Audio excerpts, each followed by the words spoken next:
Welcome to Loud About Loss, the podcast that refuses to grieve in whispers. I'm Becky Hunt, author, speaker, child loss mom, cancer survivor, chronic illness warrior, and your no BS grief guide. If you're here, chances are you've known loss, or maybe you love someone who has. Either way, I'm so glad you found this space, because we're talking about it all. Child loss, chronic illness, the gut punch moments life throws at you. And yep, even the big, messy, beautiful, complicated thing called faith. Nothing's off limits because, let's be honest, grief doesn't have boundaries. So why should we? So grab a coffee, grab a tissue, or the whole box, and let's dive in.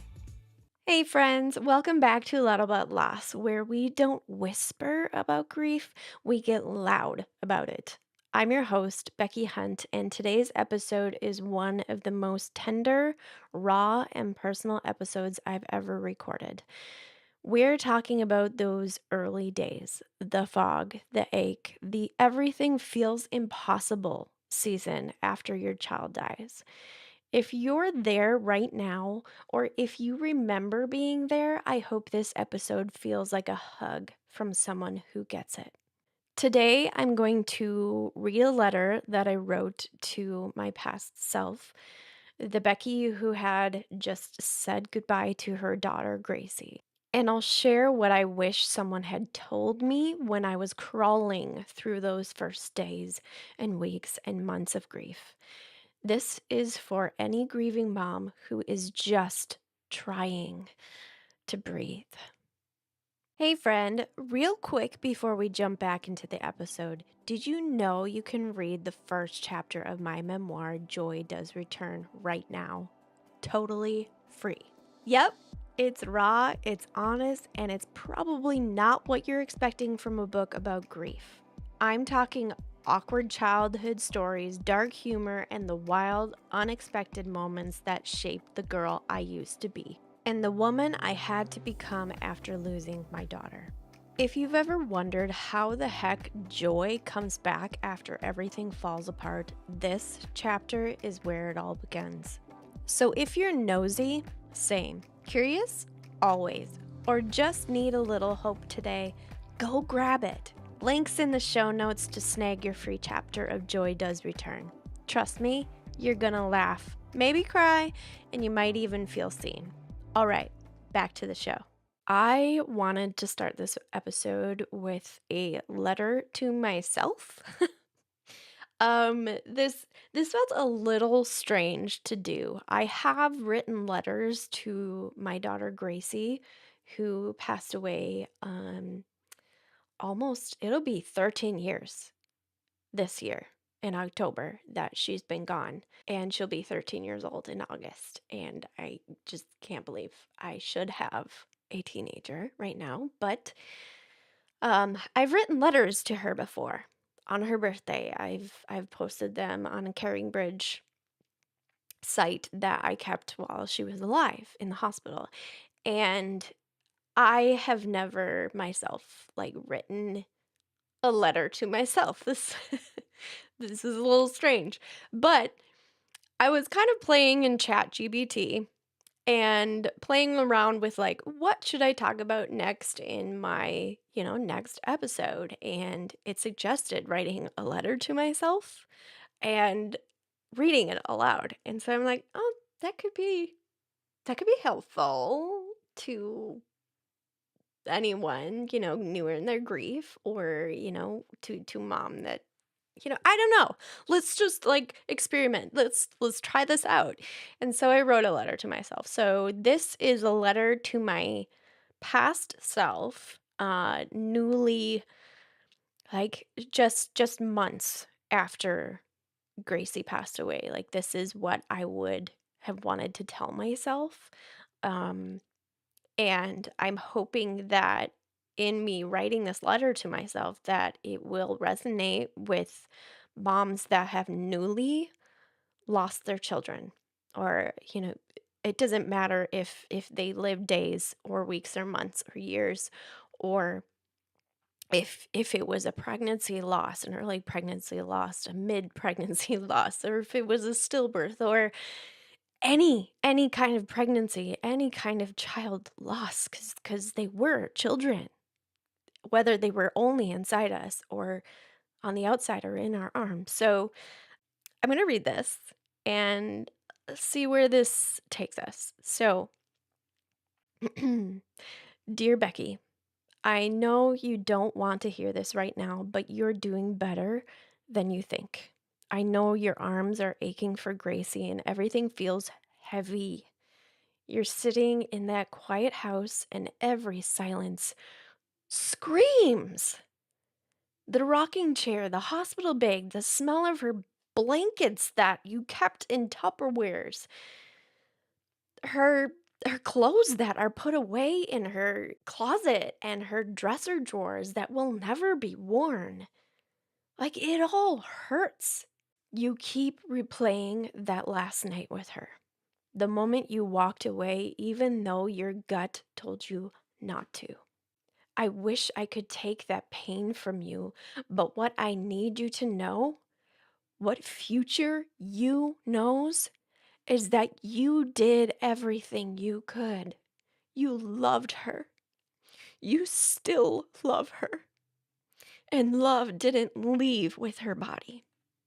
You'll carry her every day, just in a different way.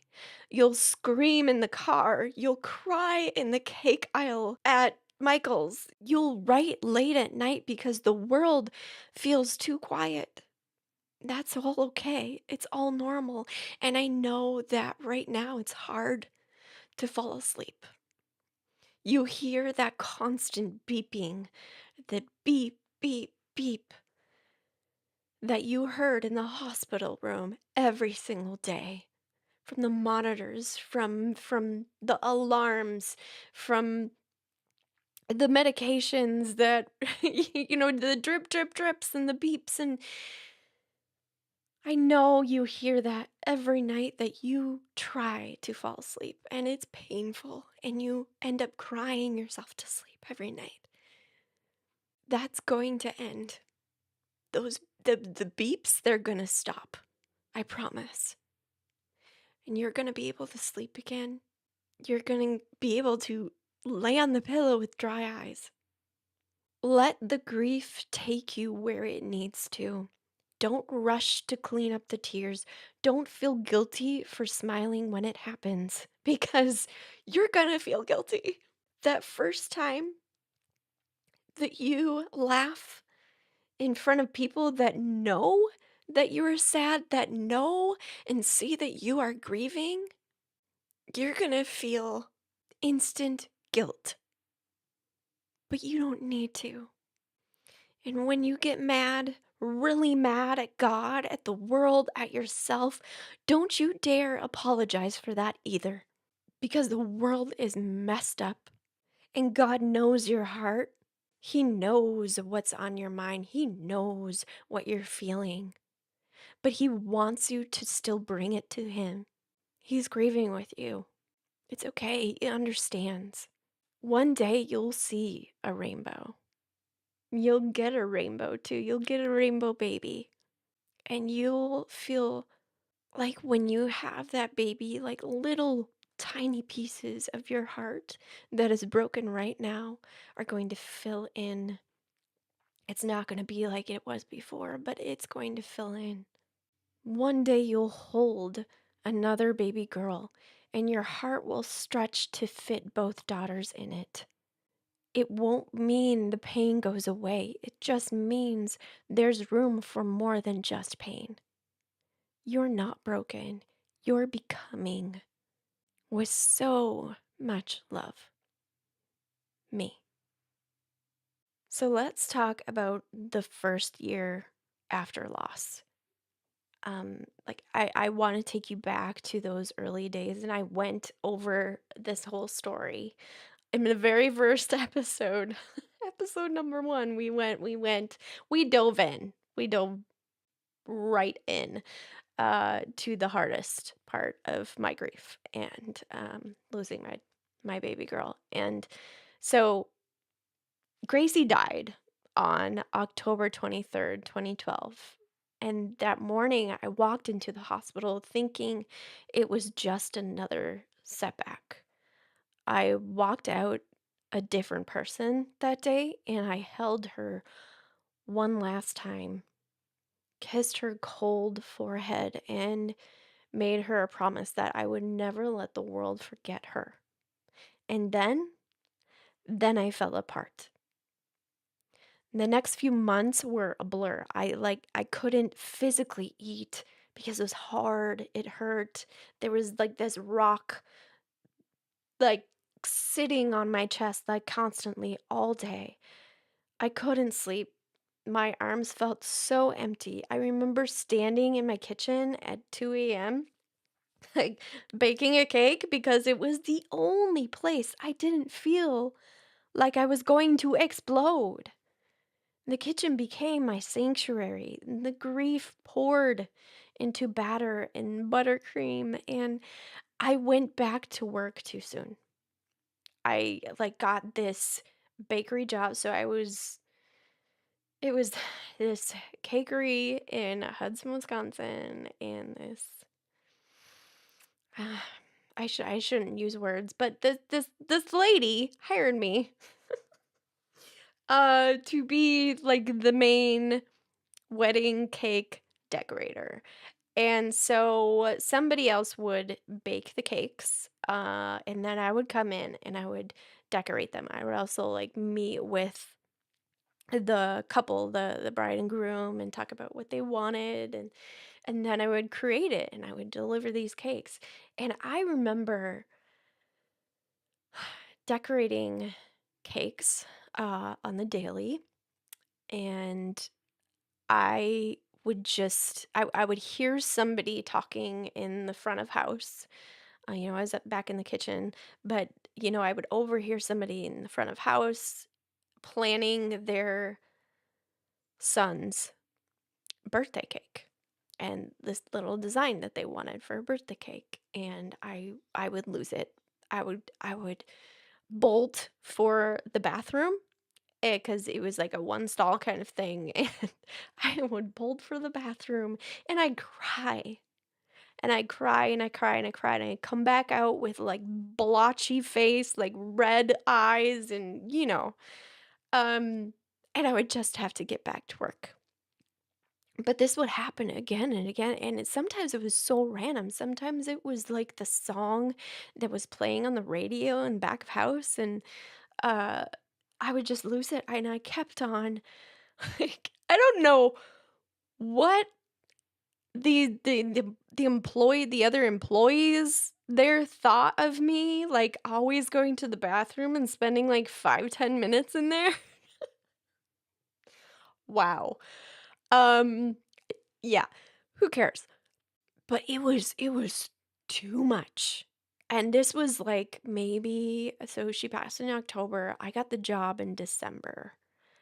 So it was only, like, I don't know, a month and a half after losing Gracie, but I had left my, uh, you know, management job at a cafe. I managed this little cafe inside Lifetime Fitness, and like I'd worked hard for that job, but yeah, I resigned from that before Gracie passed away because my maternity leave was up, and I had to make a decision. My boss was asking, "Are you coming back to work? Because we need you."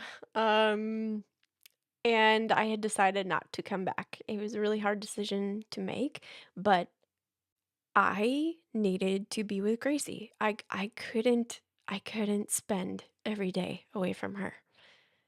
Um, and when she went home, she was supposed to go home. When she went home, she was going to need 24/7 eyes on her. Someone with her every moment, second of every day because she had a tracheostomy. But so I left that job. And so I felt this guilt of like, okay, I left my job.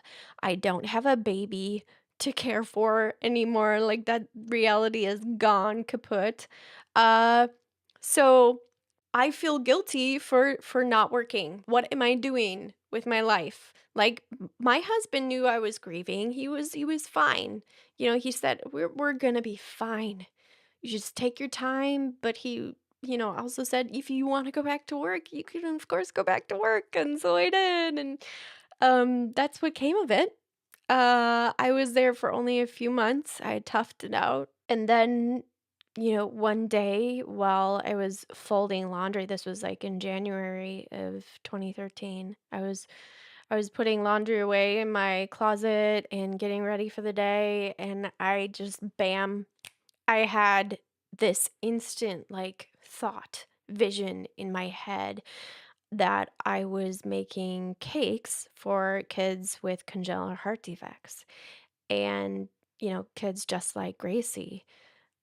I believe that that was God that was speaking to me in that moment and being like, Becky, this is what you need to do next. This is what you need to do for Gracie. This is what you need to do for you. And so I started a nonprofit. I filed for a 501(c)(3), which is a freaking bear to achieve. But I did in like a couple months, and I started making hundreds of cupcakes for different organizations, other nonprofits that I wanted to help out and that were near and dear to my heart. And um, we would raise money with those cupcakes, and I would give them back to the nonprofit organization that we were raising money for. And um, like cakes from Grace was born. That was Gracie's legacy. We served and still serve so many, like hundreds of families. And so I just poured my heart and my time into, you know, baking in my kitchen every day and making these cakes. And it was so healing for me. It became like my therapy. And I did go to like a couple different grief groups. There was like one that the hospital ran, and there was one that church ran. And like I've been to many grief groups. Okay. And I walked into these grief groups pretty early on, and a lot of people will suggest, oh, I have a great therapist I could recommend for you, or there's this grief group that they do at my church, and you should come and meet some other people that have lost children as well. And they mean well, but gal, it was hard for me to go to those groups because there were so many different stages of grief that we all were on. And I never, never, never compare losses, especially when it comes to children. Um, your children was here and now they're not. And regardless of what age they were or what stage of pregnancy, what week of pregnancy you lost them, or, whether they were full term or you never got to meet them at all, or, like me, I spent almost 3 months with her in the hospital. And like every single one of us had a different story. There was one lady that lost her 21-year-old son. And I always say don't compare your grief, but at the same time, it's hard to relate. Her grief, her loss wasn't worse than mine, or vice versa, but it's just hard to relate because she's at a completely different place in her life, and their child was at a different place in their life, and it's just hard to relate, to be honest. And there were a couple of women that lost their babies to stillbirth, that lost their babies during pregnancy. I couldn't keep going to these grief groups because I couldn't find anybody that had a loss like mine, that they were infants, that yes, I knew my daughter very well, and I spent every day with her, and I got to hold her and I got to sing to her, and but the whole time I was in the hospital, and I always have this, what would she be like? I will never know what sh type of girl she would have, what she would have been into in school, or, activities she would have been interested in, or her talents, or whatever, just like that part is missing for me. And it was hard to find someone else that was missing the same, but knew their son or daughter. You know what I mean? It's really hard to explain, but grief groups were hard for me. And I have I haven't been back in years to another one. I've actually thought about running them myself because I've been to so many and had this experience myself.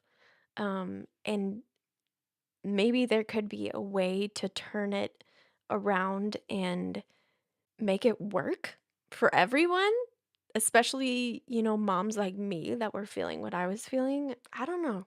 I don't know. It's something that's always on my mind. But anyway, back to what we're talking about here. Um so yeah, those first that first year after loss was extremely difficult. I didn't go to one-on-one therapy because I didn't think it would work for me, because I've been to therapy in the past for my eating disorders, and to different psychologists, and I just had the worst experience with that. They weren't able to help me at all, and I just had this bad experience, this bad. I just didn't want to do therapy one on one. But I have been to therapy since, years and years later, for like depression and anxiety. And to be completely honest with you, I have been through many therapists, and I have not found the one that I can really, really talk to.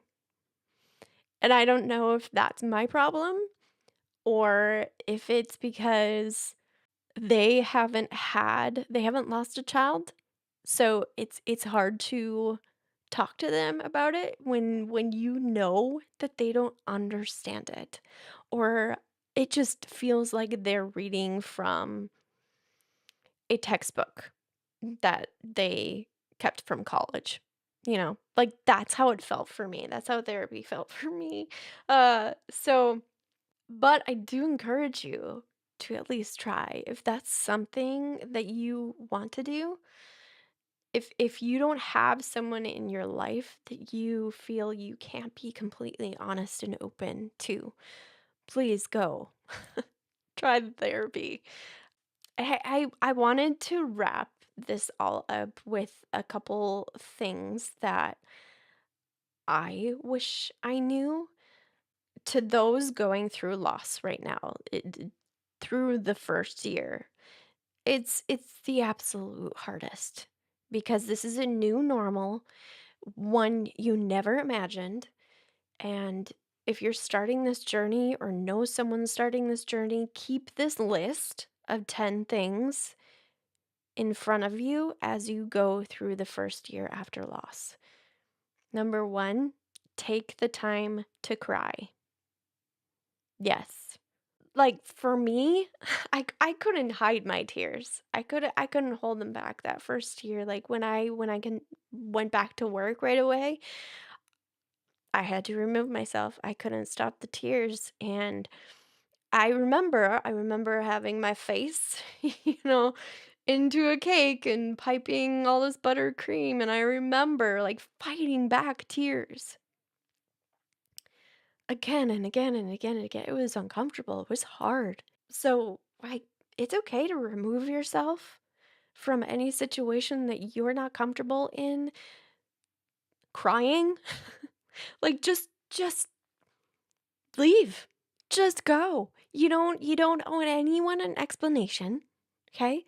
They're gonna think what they're gonna think. They're gonna think you're having the longest poo in the bathroom that they've ever seen anyone do. Um, but that's okay. And number 2, don't rush back to work if you can. Okay? You might think this will be a helpful distraction, but friend, you need to feel and you need that space. And that's something that I learned that I I I don't know that I regret it. I just know that it didn't work for me. But how would I have known? How would I have known if I could handle it or not? But I went back too soon. And number 3, find someone else to talk to that has also lost a child similar to your story.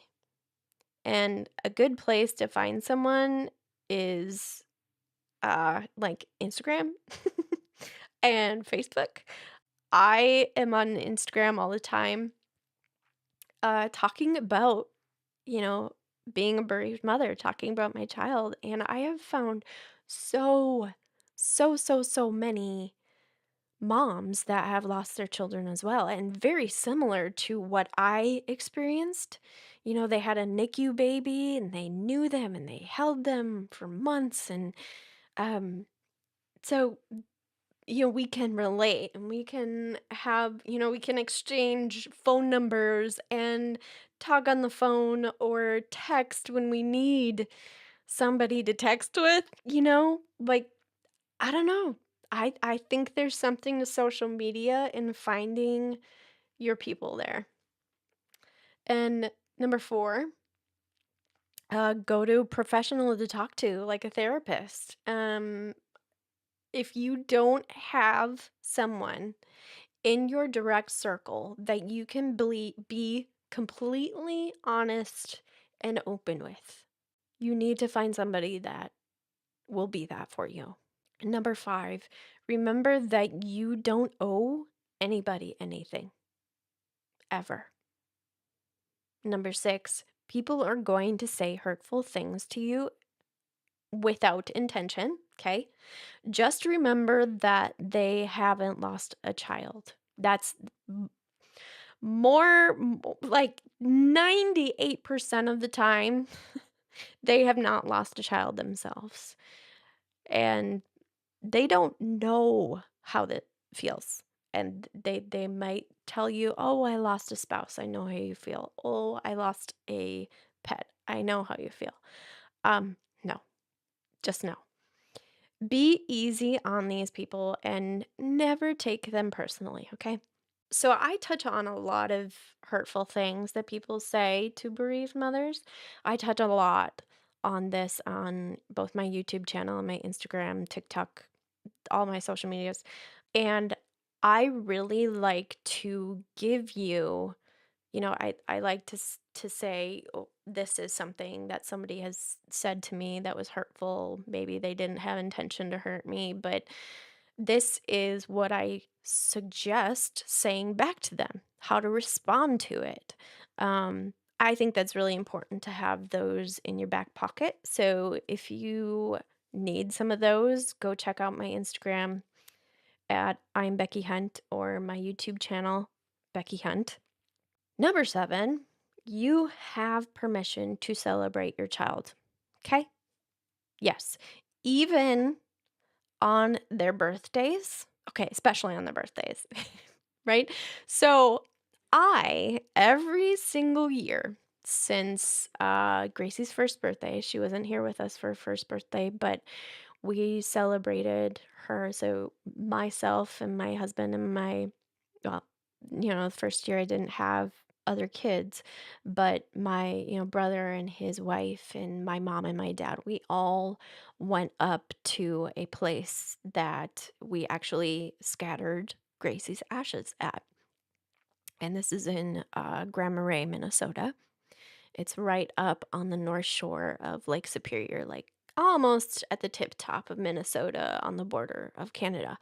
And it's the most beautiful place, and it makes us think of Gracie. And so we wore bright pink on her birthday, which was her best color. Anytime she was surrounded by pink, she just lit up. And, I made her a cake. I make her a cake every year, and we go out to where her ashes are, and we throw pink roses out into the water. And that's how we celebrate her birthday. And we invite everyone that we know and love and don't know, to wear pink for her birthday. And we actually, last year was the first year that I had designed these t shirts that said, on August 2nd, we wear pink. And it's these bright pink, cute t shirts. And we will wear them every year on her birthday now. And so, like, you have permission to celebrate your child whenever, however you choose, because it's your child and it's your life. And number 8, you have permission to talk about your child. Society tells us that it's not okay. But I dare you to push back. Do what you think is right as their mother. Okay? Number 9, you, my friend, get to grieve however you need and want to. There isn't a rule book here. No rules, just love. And number 10, your loss is not a lesson. Your loss is a loss. Capital LOSS. A really huge and painful loss. You will learn through your loss and you will change through your loss, but don't go looking for a reason for it. I'm not here to tell you it gets easier. I hate when people say that, but I am here to tell you there is another side. The other side of hard. I've seen it. I've held rainbow babies and beat cancer and lived through autoimmune flares, and I still miss Gracie every single day, but I'm still here. I'm still talking and still showing up for her, for me, and for you. So, to all grieving moms listening right now, you are not alone. You are not broken. You are not too much. You are a mother, and your love is still alive. If this episode gave you a little breath of peace or a hug from afar, share it with someone else in the early days of loss. Let them borrow your strength until they find their own. And remember, there's another side of hard. I promise you. Until next time, I'm Becky, and I'm loud about loss. All right, friends, that's a wrap for today. Remember, grief isn't quiet, and you don't have to be either. Your story, your loss, your healing, it all matters. And if no one's told you today, you're doing better than you think. If you got something out of this episode, share it with a friend, leave a review, or just scream into the void. I'll probably hear you. And if you want to connect, slide into my DMs or find me at beckyhunt.net. Until next time, keep grieving, keep growing, and keep getting loud about loss.